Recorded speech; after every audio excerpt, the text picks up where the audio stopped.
Good evening, everyone. Thanks for coming. A number of you are here in the room. I know some of you are joining us on the live stream. This program, Uniforms of Oppression, is commemorating the upcoming International Holocaust Remembrance Day, which will be coming on the 27th, will mark 80 years since the liberation of Auschwitz. So obviously there are different days when we remember the Holocaust.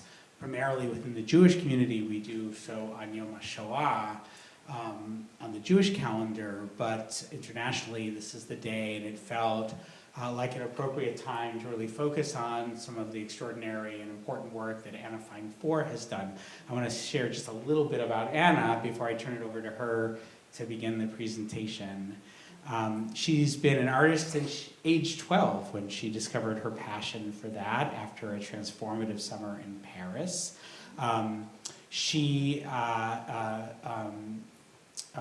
works within fibers and crafts. She was a major in fibers and crafts at Philadelphia College of Art.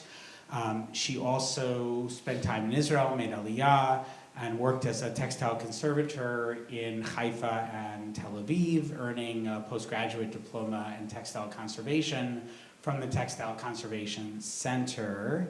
How do you pronounce that? Courtauld Institute in London. Came back to the US and worked for the Textile Museum in Washington, DC. She is really a master artist. Her collages merge scientific, political, metaphysical themes depicting multi-dimensional narratives in a two-dimensional plane. I'm honored to have one of those in my study of the Sfirot. You should come check it out sometime, or you might see it when I'm on Zoom. Of course, she lives here in Baltimore. She's exhibited her work at venues including the Indianapolis Museum of Art, the NIH, the Israeli Embassy. Her work is part of the Haifa Museum of Art and Beersheba Biblical Museum collections. She was recognized with a Jerusalem Artist House Award and Maryland State Arts Council grants in 2008, 2016, 2021. It's really my honor to mark this solemn occasion with a presentation from our own Anna Fine Foer. Thank you, Rabbi. And everybody's hearing me okay? Yes. It's coming through. I just want to thank you for being here and for your attention to this topic, and especially knowing what the weather is like outside, that you ventured outside, out of your warmth to come here and be present. And I really appreciate it, because I'll learn just as much from your questions at the end. And if you don't mind, please hold them till the end, because a lot of this is just me remembering things, and the questions will throw me off, believe me. My son will tell you. So I've only presented this information to conservation students, and I'm not an historian, and you're not going to be overwhelmed with statistics, but I will start by telling you how I came to be a textile conservator, and then I'm going to provide some more background to International Holocaust Day, and then I'll describe the approach to the treatment and just share anecdotes while you're seeing all the images. So museum work began for me when I was in high school, but actually going back even further, the textile part began in like 4th grade when I had 4-H classes in my school. If you grow up in Indiana, they actually teach you things like useful things. So I started, I had a really comprehensive background of making things with textiles even when I started high school. And so I started working in the preparation and installation department at the Indianapolis Museum of Art while I was in high school. And the reason that connects to conservation is they would send me down to the conservation lab to bring up an artifact and be like, Anna, you go down and get the African mask. And of course I was poking around and bothering the conservators and trying to figure out what's going on down in this place. And then I went to Philadelphia College of Art, and I was in the fiber department, and we learned the history of textiles, and our department had an ethnographic study collection that very much intrigued me and, of course, connected to my background already from the art museum. So after art school, I moved to Haifa, and at first I was an au pair, but when I knew that that gig was coming to an end, I contacted the local museum there, and I thought, oh, they'll just have me do like after-school classes or something just to get started. But when I started telling them my background, they said, oh, we know who you should talk to. And they had a huge ethnographic collection, and the organizer of this collection became my mentor, and she was an ethnomusicologist from Iraq. And it was a wonderful opportunity, a wonderful way to get involved with the material. At that point, I was only organizing things in storage, which is passive conservation, which is a huge part of the profession. But because I didn't have the knowledge to do actual treatments, this was a good arrangement. So after I worked at that museum in Haifa, I moved to Tel Aviv, yay, and started working at that time it was called Museum Haaretz. And my mentor, the ethnomusicologist, encouraged me to get a professional degree in textile conservation, because she said, Hanala, you don't want somebody coming in and taking your job just because they have training, even though you've been here a long time. And so she convinced me to go to get trained. So I went to the best place in the world, the Textile Conservation Center, which was housed in Hampton Court Palace. And that was a 3-year postgraduate training. And all the time I was working on my degree, I thought I was going back to Israel. And that didn't work out, which is a whole other, if you want me to come back for another hour, I can explain all of that. But I moved to New York, and that didn't last very long. And then I finally got the job at the Textile Museum in DC. And does anybody know what the use of the museum is now? Yes. You do? Somebody bought it. It's Jeff Bezos' DC Kalorama home. He lives there now, and it's an amazing building. So after I worked there, I went freelance. And this is around the time where people started talking about me getting the job to work on the prisoner uniforms for the United States Holocaust Museum. But as far as I recall, it took me around a year for the contract to come through. And all of you who've worked in government, I'm sure you're related. And this doesn't even mean security clearance, it was just for the contract. And then once we knew that that was going to happen and it was going to be me, I said, well, I really need to see the material before I can commit to doing this work, because I knew I'd have like this gut-wrenching reaction. And so at that point, the storage was somewhere in Silver Spring, and they let me go and see it all, and I'm like, okay, I had my reactions, I think I can get used to this. And so we started working, and so I'll talk more about that, obviously, but now I'm going to talk a little bit about why International Holocaust Memorial Day compared to, as the rabbi said, Yom HaShoah. So this memorial coincides with the Russian liberation of Auschwitz, and it differs from Yom HaShoah, this Memorial Day, because it commemorates all the victims of Nazi aggression between 1933 and 1945 in an attempt to implement Hitler's final solution. And according to discussions I've had with Americans, and more specifically American Jews, I feel like they're not made aware of the Soviet contribution to liberating the camps and fighting the Nazis. The Soviet Union, this is the only part where you're going to get statistics.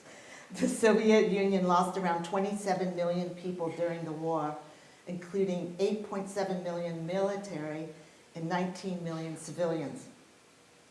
This represents the most military deaths of any nation by a large margin. According to, and I knew somebody was going to say, how does that compare to the other allies? So I looked it up really quickly this afternoon. According to available data, the estimated number of Allied soldiers killed in Europe during World War II is around 1,093,000 across all countries, with the United States suffering the highest losses among the Allies.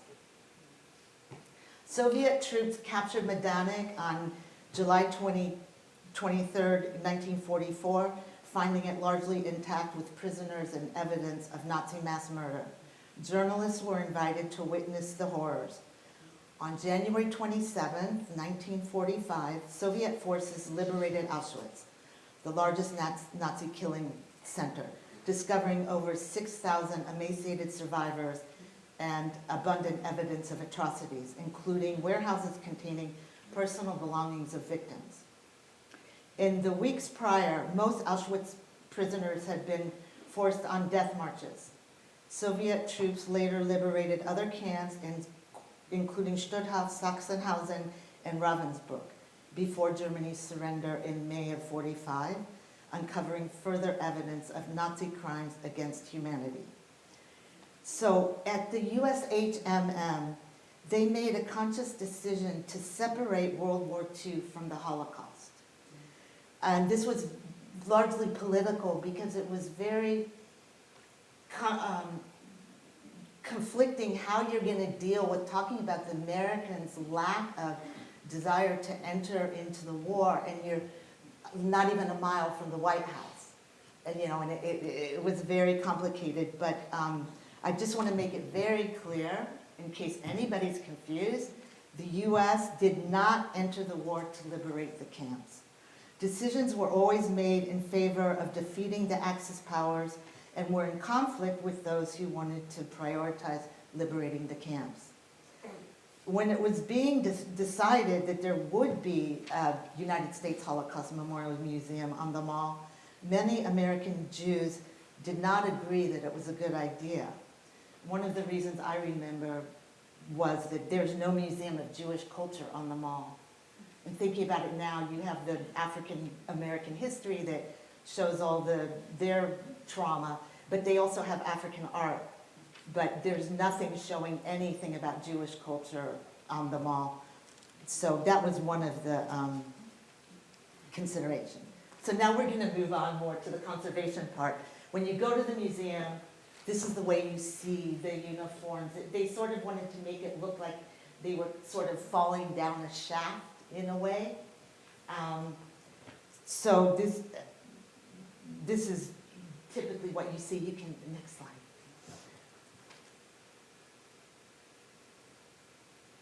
So what is conservation? What is textile conservation? Basically what you're trying to do is compensate for loss. It's different than restoration because you're not trying to say this was never damaged. You're trying to stabilize it enough in a museum setting, at least so that it can be put on display.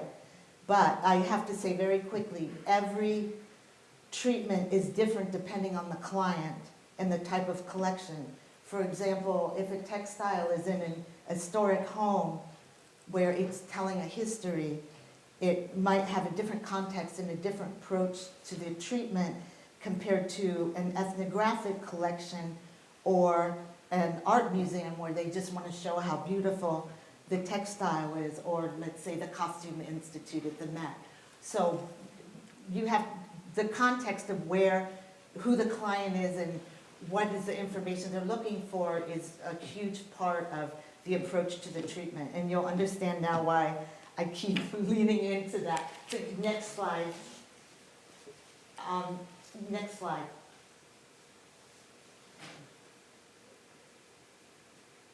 Okay, so I'll talk about the treatment more, but I just want to say quickly here, this one obviously looks completely different. Can you go to the one before?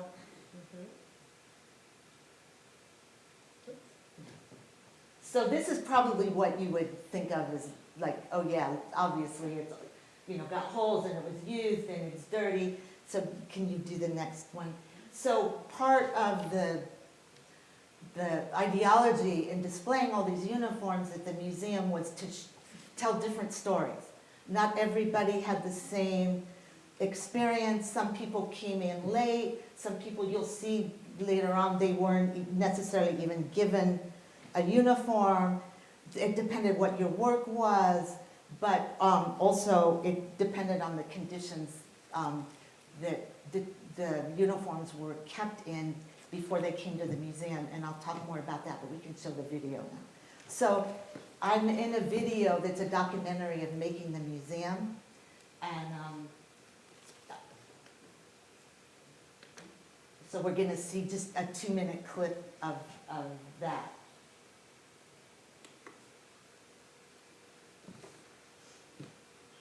And a friend of mine who worked with me, and I'll talk more about that. Another phase of history is equally important. Conservation, the preservation of evidence. But the job of conservation is not to restore a pristine newness, just the dull reality of the everyday. This cap is going to be displayed from a hook this way. If we didn't put anything inside, the hook would eventually make a very deep crease here, which would eventually break the fabric. And so we are, in order to protect this, we put a padded support inside, one support in this surface, and here there is a crease that I want to preserve because it's an original crease, and we don't want things to look like they have been ironed for the purposes of display. What we're doing is, in order for the jackets and the trousers to look convincing on display, we are putting on some replacement buttons that are quite obviously not an attempt to replace originals, in the same way that the fabric is not an attempt to replace what would have been there. We picked a very neutral button that would be very passive and not try and fool anybody. It's obviously modern, and it would go on here just to fill it in, because when the uniforms were worn, they probably had their buttons. Okay, those were volunteers, so we don't need to trifle with them. So the iconic striped uniforms. So my friend in the video, I worked alone for a long time doing all the conservation, and that's my good friend Lisu Feneveshi, who's a Hungarian Jew. And any of you who have been to Isabella Friedman in Connecticut, you know Shamu. That's his mother.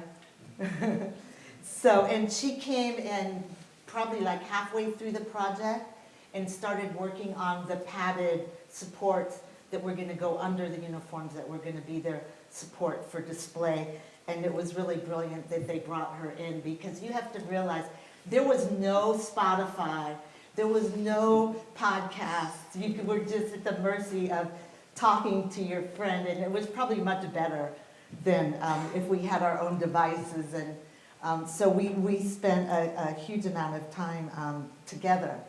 And she actually did some more research into, like, what's this story with the striped uniform? So I found a little bit online, and this is directly from Lisu. She says, close observations of the uniforms reveal details of history that support the findings of scholars based on archival sources, such as documents, photographs, and film. It's usually assumed that prisoners are dressed in striped uniforms because stripes stand out in the natural environment, and that would make it harder for them to escape. However, this may or may not be the reason why stripes were chosen as the pattern for prisoners. In European visual cultures, stripes have a long association with the loss of freedom and their pejorative meaning going back hundreds of years. Stripes were considered an unnatural pattern in medieval Europe. And I have to tell you, for years, well, when I was working on the collection, but after, I could not wear any striped garment whatsoever. And so you can keep going through a little bit, because this is when I'm just going to keep talking. So one thing that I Oh, actually, pause that thought for a minute. This I want to refer to. I don't know if all of you realize, the yellow triangle, the two triangles were only one classification system for all of the degenerates that the Nazis thought that they need to be done with. There were so many combinations. You could be Roma, you could be homosexual, you could be communist, you could be Slavic, and we would actually look at these charts and decide what was the worst possible combinations of like I'm a gay communist, or I'm Roma and degenerate, I don't know, whatever. But so that was part of the humor of working there. But so now you can, if you can keep. So you can see now what I referred to very briefly in the documentary. I don't know why they focused on the button side of what my work was, but that was what they wanted me to do. But you see all of these places here.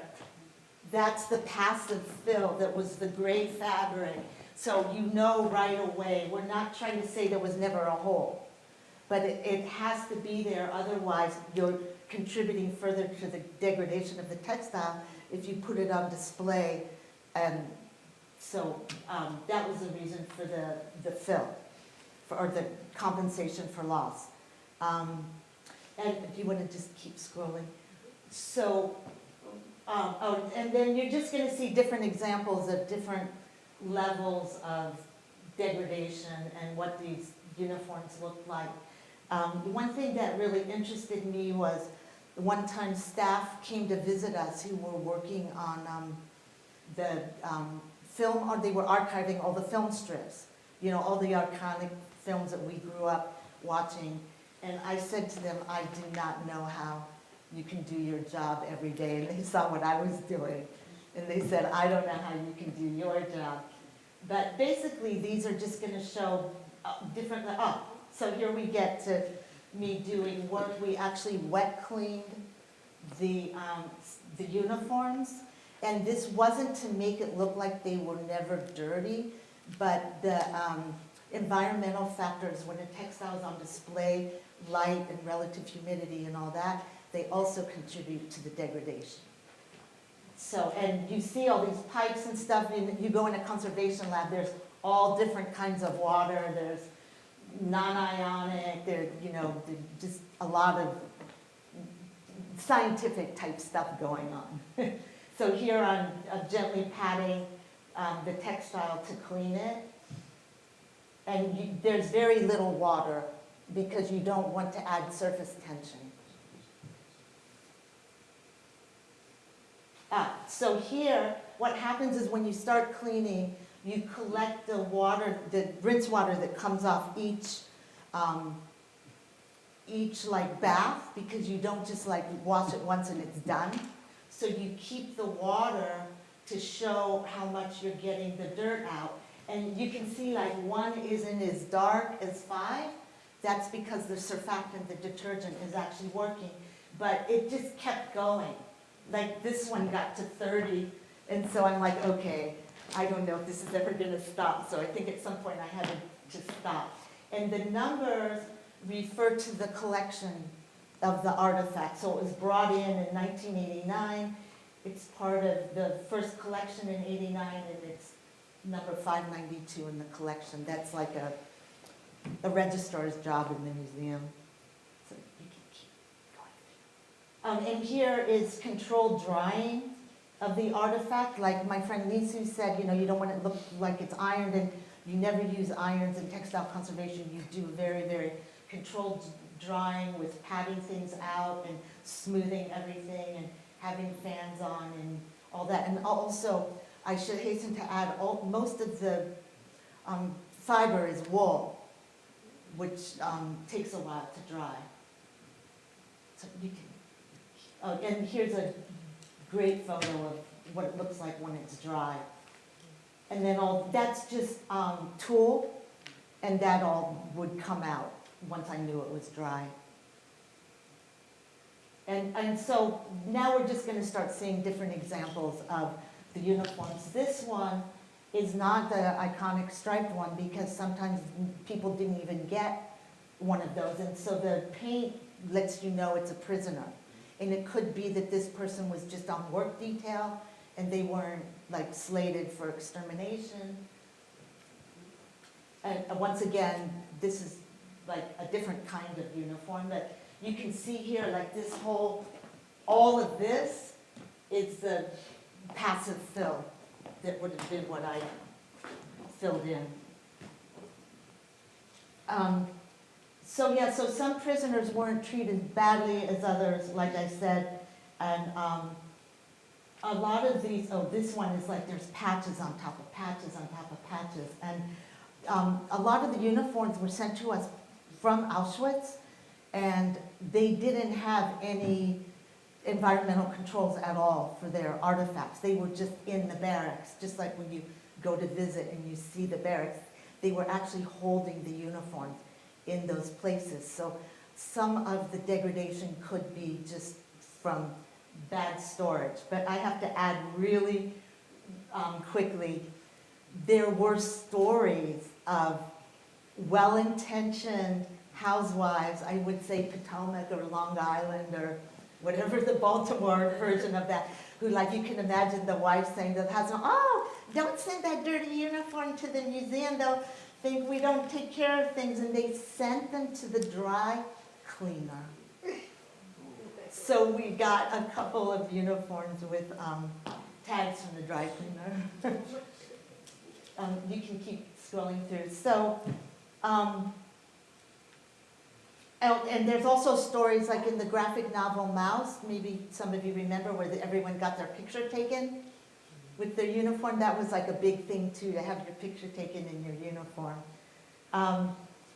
So also, oh, so this is another cap like Lisa was talking about. This is like, no, this is fine, I want you to keep going. And this just shows more and more of the kind of, you know, condition that these were. And here's Lisu working. This is not a uniform, but this is a Holocaust artifact. I just found this picture of her before I realized she was in the movie. And she didn't even remember she was in the movie, which is pretty funny. So there were different kinds of uniforms also. This is obviously a longer coat, and it's not in like horrible condition. But this is really interesting because, first of all, you never would think about them giving you a skirt, but when female survivors came to visit us, and this was like a big deal to get to visit us. I should have mentioned we were in a secret undisclosed location near BWI, and that was because they could bring in artifacts from Europe very easily from the airport. But so like big donors would get to come and visit us. And one time we were working on this, and they were elderly women who were survivors, and we started talking about the condition of the skirts, and they're like, oh, of course it would have been like all bloody. They didn't give us anything when we had our period. And to hear somebody tell you that, and it just, the smallest story can really bring home what it means to dehumanize an entire population. So like that just really, really hit me. So here's another skirt. Oh, and by the way, all these photos I took myself. So these are just examples of the degradation. And one thing I do want to mention is when we were working at the museum, we would make jokes about our work, and I'll tell you some of them in a minute. But they actually, I had very, very little interaction with the staff that were going to be working in the main building downtown on the mall, the one that you're familiar with. It wasn't occupied. There was nobody in it while we were doing our work. But one time they had all the staff come together to hear a lecture from a Georgetown psychiatrist who talked to us about what it meant for us to be working on this material, and he compared it to surgeons, who my friend called it gallows humor, where you have to make jokes about what you're doing. So we would talk about what they're going to sell in the book, in the gift shop, and we would talk about what they're going to serve in the cafeteria, and those things just got us through. But another interesting thing that I think about, when I think about the time working there, you learn a lot from the other people. We had like Polish experts and all people from all different backgrounds who were brought to work on the collection, and there was a Polish paper conservator who worked with us. And one day we were talking about the Catholic Church's collaboration with the Nazis, and she hadn't been taught anything ever. She'd never heard about anything like that before. And it really hit me, you know, how different the information she was given. And I'm sure there was a huge amount of information as a young American Jew that I wasn't given. But this, when I think now about this paper conservator's lack of knowledge, not her fault, but the Polish government is still very involved in this. They want to divorce themselves from being involved with the Nazis, and they're really, really trying to sanitize, or I don't know if you can call it whitewash, but you get the point, their involvement writ large in all of this. And I have an uncle who's a survivor. He was born in Dresden, and he would tell me, I grew up hearing this, that the Poles were worse after the war to Jews trying to come back, and it was probably the same in the Ukraine also. So the Germans started it, but you didn't need them to keep it going. Are there more? So now we're going to end, and then the rest of the time is for questions. So there was a lot of talk about me being an artist in that bio. The bio was not about conservation. So I had to add this. Some of you may have seen it at Third Space. It's called Rewilding the Jews in the Bielowica Forest. So the way this came about, I worked for a long time on a series about species collapse. And as a result of my research, I came across this group called Rewilding Europe. It's centered in Warsaw, and they had a little instructional video of, because they're reintroducing bison and all these different animals back into Europe. And so there was an instructional video of what to do if you encounter a bison. And you know, I grew up near I lived near Yellowstone, so I thought about, like, you know, instructional videos about bears and all that. And I thought, well, we should make a video about what do you do if you encounter a Jew.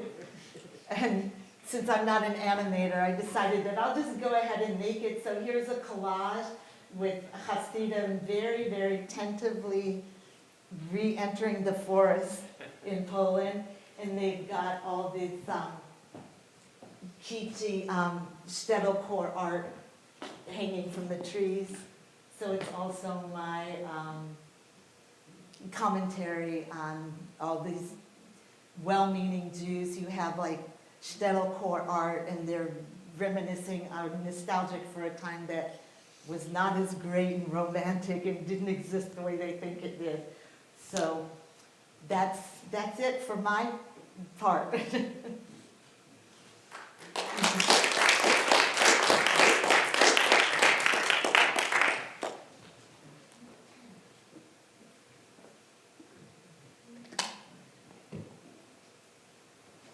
Yes, Bunny. So in addition to washing the uniforms, Wet cleaning. wetting, whatever you refer to that process, what else did you do to them? Well, the passive fill. So adding the fabric? Yeah. Yeah, and that was like a major part of the work. And I worked for 2 years, and I think I worked on around 50 uniforms. But the work kept going on. I quit when the contract ended, The contract for me ended when the museum opened. And I know, excuse me, I know exactly when that was because I was overdue with my older son at the opening of the museum. So it was 93. So how many uniforms were donated, and did people have to do something with all of them, or some were put in storage?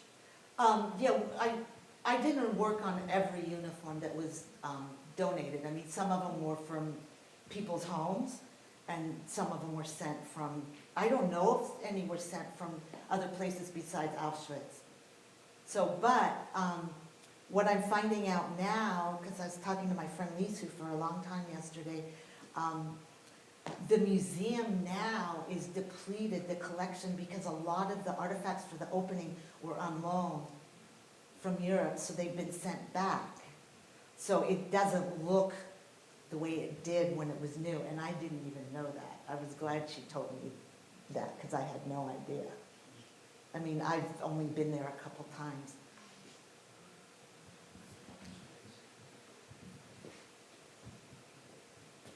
Hey, what other textiles are there besides uniforms?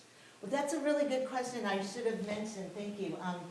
They have Nazi memorabilia, but they made a very conscious decision not to touch it.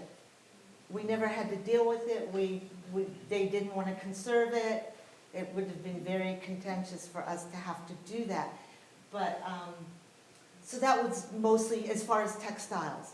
But your question also reminds me that I should mention, and Susanna saw a little bit of this in the other parts of the documentary, they had intense, like, day-long staging meetings with, like, the director and the curators to, like, draw out every possible drop of essence of these artifacts and how they're going to tell the story, because, you know, they were limited in space. So they had a lot more story and a lot more, you know, text panels and artifacts that they actually had space for. And in the documentary, actually, I was reminded that they had a really big conversation of what to do about the St. Louis. That was the boat that came from Germany, I believe Hamburg, and it got to Havana full of survivors, and they were told that America was not going to let them in. And they went back to Europe, and they went to Auschwitz. So those were the kinds of conversations they had to have about how to deal with I mean, talk about sensitive information. You know, it's really crazy.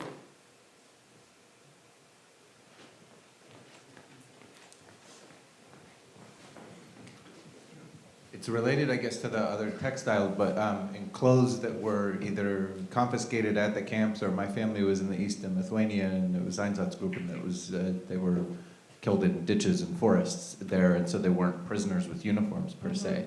Is there anything to mark sort of that period from a conservation or an artifact perspective? I think only in photographs and text panels. Really, but I never thought of that before. That's an interesting situation. But, you know, they have like all the shoes, but they have the stuff that the Nazis collected. So what you're talking about, if there was like a mass grave or something, the Nazis wouldn't have gone back in to, you know, get the clothing. They might have tried to get gold teeth. But didn't, I mean, they would often, they'd make them people take their clothes off sometimes when they shop. Yeah. So I don't know if they, yeah, I think they have it somewhere the way they have it in Auschwitz. I'm curious, this is really superb, so thank you.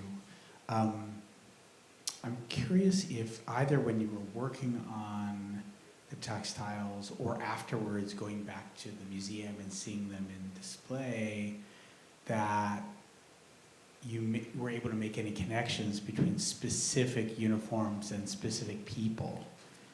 Did you ever know, or have you come to know the stories, or are they all just kind of a blur to you in terms of the actual like context of the Shoah? We weren't given information about individual people, but actually in the slide where my friend Lisu's working on that, embroidered sort of like peasant blouse, online I found they do have the whole story of the girl that belonged to. And it's quite a long story. But your question reminded me of something I told you when we talked about me doing this program, which I thought you were leading to, is after I worked there, I thought, oh, I'm not going to be able to ever respond to this material in the same way ever again. I've been completely desensitized. I'm never going to have that reaction that I had as a child or the first time I went to Yad Vashem.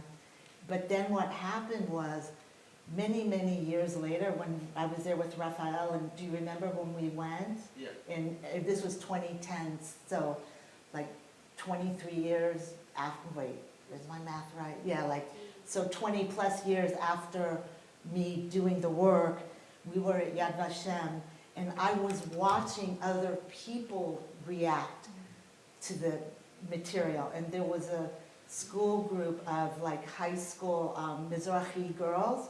Those are from the Mideast. And I saw one of them just like completely break down, like really have like a real emotional breakdown. And by me watching that, it brought back all the feelings that you would have if you hadn't been at one point desensitized in a way that I actually was. So, and that's a whole interesting story too, is well, it's not totally Ashkenaz because there were issues with North Africans and Greek Jews, but there's a whole side of the Jewish world that, they weren't part of this story. And then you want to make connections to Zionism and creating the land of, what really made Israel like populated. You can't argue that the Holocaust is directly related to, Israel having the population that it had, when it became a state.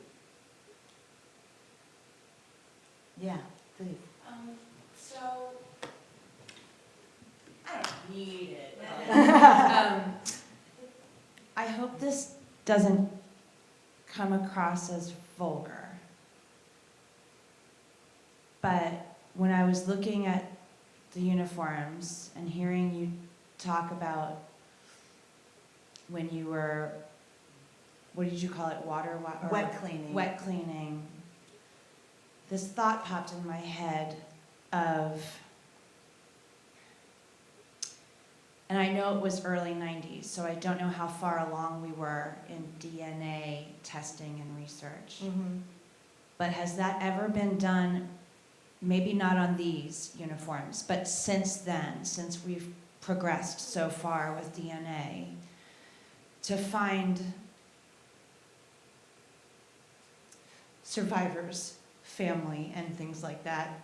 That's more Tony's, Tony's a geneticist with family who are survivors, but actually no, not that I know of at all. And I don't know if the museum would have an interest in that, but the museum itself, their archives are angapachki, as we say in Yiddish. They're all over the place. I mean, I had a really hard time getting this video. It doesn't belong in the museum collection. They don't have copies of it.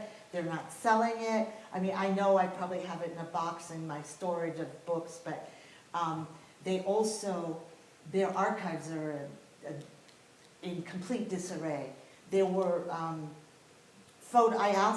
I got to be on friendly terms with an archivist at the museum since I started asking for things a couple months ago in preparation for this presentation, and I got a spreadsheet with like 4 photo entries, and nothing's been digitized, and this person who's trying to help me couldn't even find the photos because they're not where they're supposed to be. And the director apparently is not prioritizing the archives and digitizing the collection, and to me that's the ultimate irony, because somebody I'm related to said Jews' sixth sense is memory, in the museum. I mean, this museum of all museums, I mean, the memorial is in its name, and they're not making it easy. I mean, for someone like me, like, I'm like, hey, I work there, I just want a picture of me with my friend working, and nah, not gonna happen. So I'm planning to have a conversation with somebody up in that place about just like what I went through, just as an example.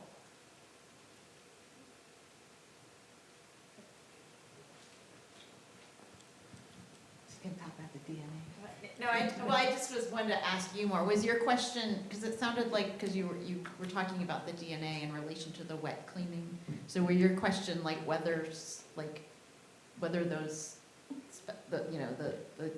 the water that came off, the fluid, the dirty water that came off, was there any attempt to like? That's when I started get to think about yeah, it, was yeah, when you showed yeah, the dirty yeah. water. But really, what I was trying to get at is, now that it's 2000, I was gonna say 24, 25, if there are more uniforms, like you said, they're just sort of scattered in Auschwitz. I don't know if they are If they are anymore. anymore, but that's, I know that there are some around somewhere who have not been wet washed or touched, and I Mhm. wonder if that's the kind of thing that we can, you might find literally a hair on one of them Mhm. that could have belonged to the person who had to wear that Mhm. uniform. Maybe they survived, I don't know, but to find other family members, that's kind of where I was. Yeah, no, I'm just kind of thinking about that, and I'm thinking maybe, even though you said I would know, I'm not sure. Like, do they do anything with, DNA does degrade, it's hard, Mhm. but, so, yeah, and it'd have to be the hair bulb. I just don't know if there's even a thing about saving DNA. When they do, because the things because I do like medical genetics, but I've also been involved in some efforts, like after Hurricane Katrina, they were trying to they couldn't, they had bodies that were unrecognizable, so they couldn't match them to a reference sample because there was flooding. So then some of the efforts they were making was like finding the family members, like just like you're talking about. And there have been things like that, but that was more like, I think, like hairbrushes. I don't think they really talked about clothes, and maybe because there would be so many, there would be different DNA on the Yeah. clothes. One thing I can tell you is we could find some evidence of where the people were working, because like especially all that black, there was coal. Sometimes there were tiny pieces of coal in pockets. In some artifacts we found like little pieces of bread. Yeah, Wow. but that's about as far as we could go. I'm sorry to hear that the archives are that disorganized for such. They kept moving really, stuff like, around. important I things. know. That's really just. My friend Lisa said for a long time there was somebody who was fantastic for like 20 years, and I don't know why she was fired, and after that there were just different priorities. So I can get them back. I'll get them back on task. Yeah, we could barely even get this video. There was a long story. I don't know if I really have much of a point to say other than a general thought as something to consider. And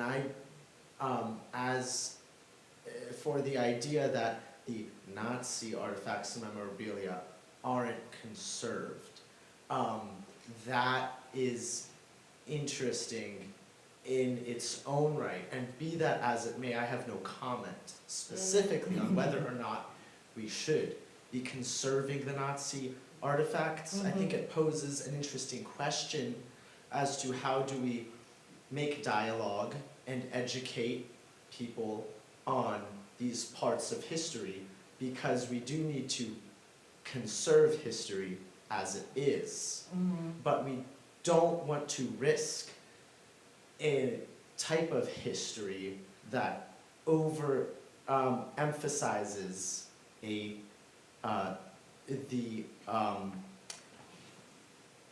evil that exists in the world. We need to be very cautious and aware of how we decide to memorialize and learn about the monsters that exist and continue to exist. Mhm. One thing you remind me of, that I'll get to in a minute. When I was in training in London, the director of our program was Danish and quite a bit older, and there was a Nazi flag that was brought in to work on, because this was a working conservation center. Our tutors were working conservators. And it was the first time in my life that I was like in my late 20s where I saw a European non-Jew have the same visceral reaction as me to an artifact. Because when part of her job, she would go around in the workroom with every day and visit everybody and look at their projects and see what they were doing. And she would not go in the room where the Nazi flag was. And I'm like, wow, there's European non-Jews who went through this and they feel the same as we do. And that was really eye-opening to me. Yeah. So just an interesting point that, I mean, on the same level that you acknowledged, wow, this was a systematic murder, there were still existing German industrial companies and families that were involved with this. The other side of the decision to make these stripes is like, there was a British show in the 90s, they've got a sketch where it's sort of like two essentially, Nazi soldiers, and they're like, hey, we've got skulls on our uniforms. Maybe we're the bad guys in this war. And but like the system and Albert Speer and all of the thought that went into ruin theory, and you can tell what my Netflix queue is like. They were like, it's fine even if this Third Reich collapses because they will find ruins of what we did and we'll be like the great Romans. I mean, Hitler was such a thorough lunatic. Oh, yeah. And so those kinds of things, to acknowledge them. I've got a friend who I used to know in Baltimore, who's from Tennessee. His grandfather was in the Hitler Youth. He has his flag, his Nazi flag. I've seen it with me, and it gives me chills. But like, it is a tricky thing about the kind of ignoring it, but realizing that it's all sort of part of this same system of categorizing humanity that they had set up, and that it was so intricate, So there's just a thought. Yeah. Yes.